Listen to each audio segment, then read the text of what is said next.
चुनाव आयोग ने छत्तीसगढ़ सहित 5 राज्यों में विधानसभा चुनाव 2023 की तारीखों का ऐलान कर दिया। इसके साथ ही राजनीतिक दलों की सरगर्मियां तेज हो गई है। बीजेपी का दावा है कि राज्य में उनके पक्ष में माहौल बना है। बीजेपी की परिवर्तन यात्रा रंग लाएगी। वहीं इस बार 75 पार का नारा दे रही कांग्रेस भी सरकार फिर से सत्ता में वापसी को लेकर आत्मविश्वास से भरे हुए है। देखिए खास रिपोर्ट। दरअसल छत्तीसगढ़ में विधानसभा चुनाव 2 चरणों में होंगे। पहले चरण में 7 नवंबर और दूसरे चरण में 17 नवंबर को मतदान होगा। चुनाव परिणामों की घोषणा 3 दिसंबर को की जाएगी। पहले चरण में छत्तीसगढ़ की 20 सीटों पर वोटिंग की जाएगी, जिसमें बस्तर की सभी 12 और राजनांदगांव लोकसभा क्षेत्र की 8 विधानसभा सीटें शामिल हैं। पहले चरण की 20 सीटों में से 13 विधानसभा सीटें आरक्षित हैं। इनमें बस्तर संभाग की जगदलपुर सीट के अलावा सभी सीटें अनुसूचित जनजाति के लिए आरक्षित हैं। वहीं डोंगरगढ़ सीट अनुसूचित जाति के लिए आरक्षित की गई है। वहीं दूसरे चरण में बाकी 70 सीटों पर मतदान होगा।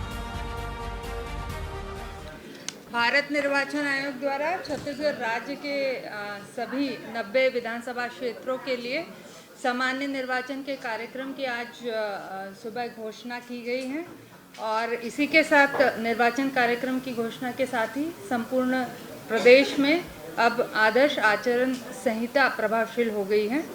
राज्य में जो कुल 90 सीटें हैं उनमें से 51 सीटें अनारक्षित हैं, 29 सीटें जो है वो अनुसूचित जनजाति वर्ग हेतु एवं 10 सीटें अनुसूचित जाति वर्ग के लिए आरक्षित हैं और राज्य में निर्वाचन संपन्न कराए जाने हेतु 90 रिटर्निंग अधिकारी और 208 सहायक रिटर्निंग अधिकारियों की नियुक्ति की जा चुकी है और उन्हें प्रशिक्षित भी किया जा चुका है।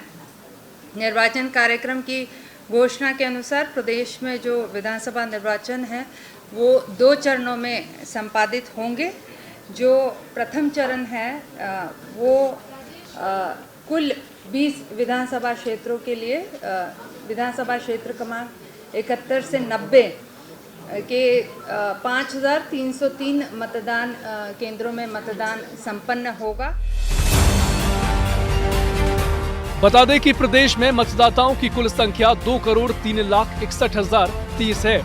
इनमें महिला मतदाता 1,02,39,410 है। वहीं पुरुष मतदाता 1,01,20,830 और थर्ड जेंडर मतदाताओं की संख्या 790 है।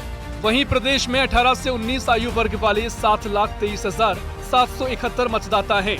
वहीं 18 से 22 साल वाले पहली बार वोट डालने वाले मतदाताओं की संख्या 18,68,636 है। महिला मतदाताओं की संख्या पुरुषों से ज्यादा है। पुरुषों की तुलना में महिला मतदाताओं की संख्या 1,18,580 ज्यादा है। इस बार बीजेपी, कांग्रेस के अलावा आम आदमी party, Bahujan Samaj party, JCCJ, हमर राज पार्टी सहित दर्जनों दल चुनावी मैदान में उतरने को तैयार हैं। सभी के अपने अपने दावे हैं। चुनाव के लिए बीजेपी की तैयारी पर पूर्व मुख्यमंत्री डॉक्टर रमन सिंह ने कहा, हमने दोनों दिशाओं से यात्रा निकाली, हमारे केंद्रीय नेतृत्व यहाँ पहुँचे, हमारे सभी कार्यक्रम सफल रहे हैं। छत्तीसगढ़ में वातावरण बीजेपी ने बनाया है, इससे भ्रष्ट सरकार को उखाड़ फेंकेंगे। भारतीय जनता पार्टी ने अपने चुनाव अभियान को 2 तरीके से जनता के सामने प्रस्तुत करने का काम किया है। पहले चरण में हमने न केवल दंतेवाड़ा से बल्कि जसपुर से 2 यात्राएं शुरू की और ये परिवर्तन यात्रा की अभूतपूर्व सफलता हासिल हुई।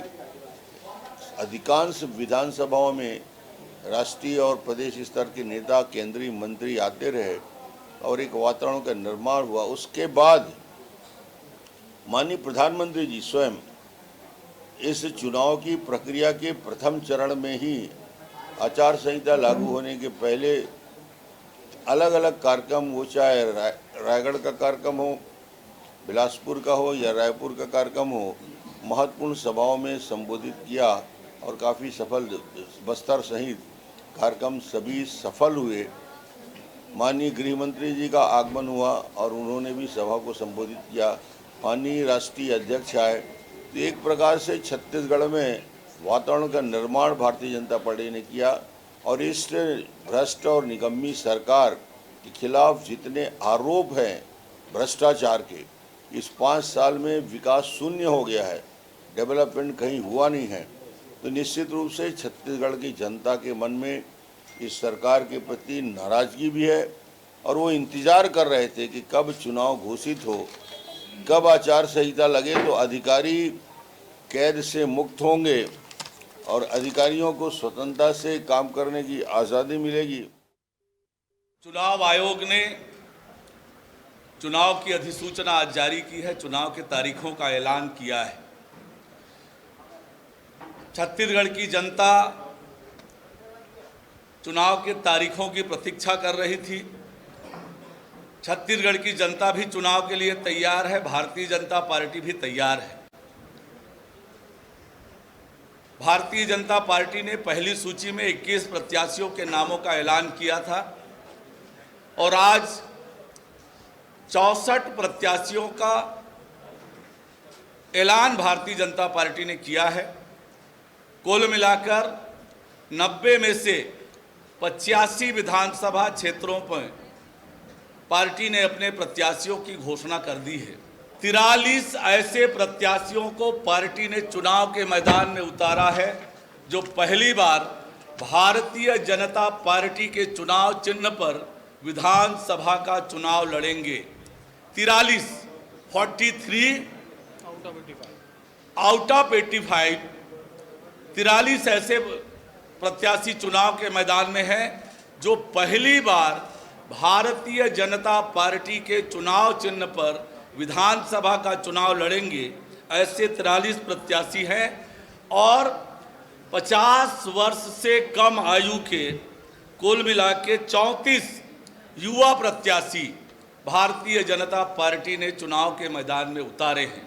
निश्चित रूप से आज जो छत्तीसगढ़ की परिस्थितियां बनी है, आज जो छत्तीसगढ़ की दुर्दशा राज्य की कांग्रेस की सरकार ने किया है, प्रदेश को भ्रष्टाचार का गढ़ बना दिया है, अपराध का गढ़ बना दिया है, नशे का गढ़ बना दिया है, माफियाओं का गढ़ बना दिया है, धर्मांतरण का गढ़ बना दिया है, विकास को पूरी तरह से अवरुद्ध कर दिया है, हर वर्ग को ठगने और धोखा देने का काम किया है। ऐसे में आज ये चुनाव छत्तीसगढ़ को बचाने का चुनाव है। आज छत्तीसगढ़ में परिवर्तन की हवा चल रही है।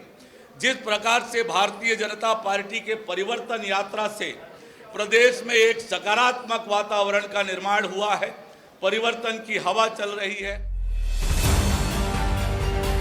कांग्रेस के वरिष्ठ नेता मंत्री रविंद्र चौबे का कहना है कि लोकतंत्र को काफी आसानी से नहीं लिया जा सकता। दो पार्टियों के बीच चुनाव छत्तीसगढ़ में होता है। पिछली बार छत्तीसगढ़ की जनता ने 71 की बहुमत से सरकार में बैठाया। इस बार कांग्रेस ने कार्य किए हैं। पिछली बार 71, इस बार 75 पार होगा। छत्तीसगढ़ में आबो हवा कांग्रेस के पक्ष में है, इसलिए जो परिणाम है उसे हम दोहराएंगे और हम जीत छत्तीसगढ़ में हासिल करेंगे। पार्टी चुनाव हमेशा छत्तीसगढ़ में होता है, लेकिन हम लोग ये मान के चलते हैं कि पिछली बार छत्तीसगढ़ की जनता ने हमें 71 की बहुमत से सरकार में बिठाया है, 3/4 से भी अधिक। और इस बार जिस तरीके से 5 साल माननीय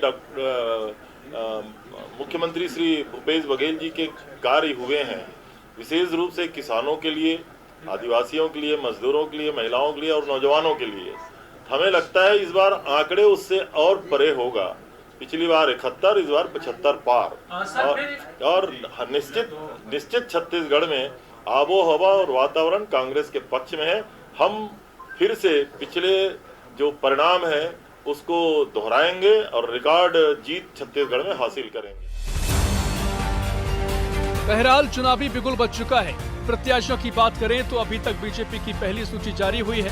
कांग्रेस में भी बैठकों का दौर जारी है। अब देखना दिलचस्प होगा कि चुनावी मैदान में किस राजनीतिक दल की तैयारी किस पर भारी पड़ती है। स्वदेश न्यूज के लिए कैमरामैन भगत के साथ शशिकांत साहू की रिपोर्ट। अगर आपको हमारा वीडियो पसंद आया तो लाइक, शेयर, कमेंट, सब्सक्राइब करें, बेल आइकन का बटन दबाएं। हमारी वेबसाइट swdeshlive.com पर जाना ना भूलें।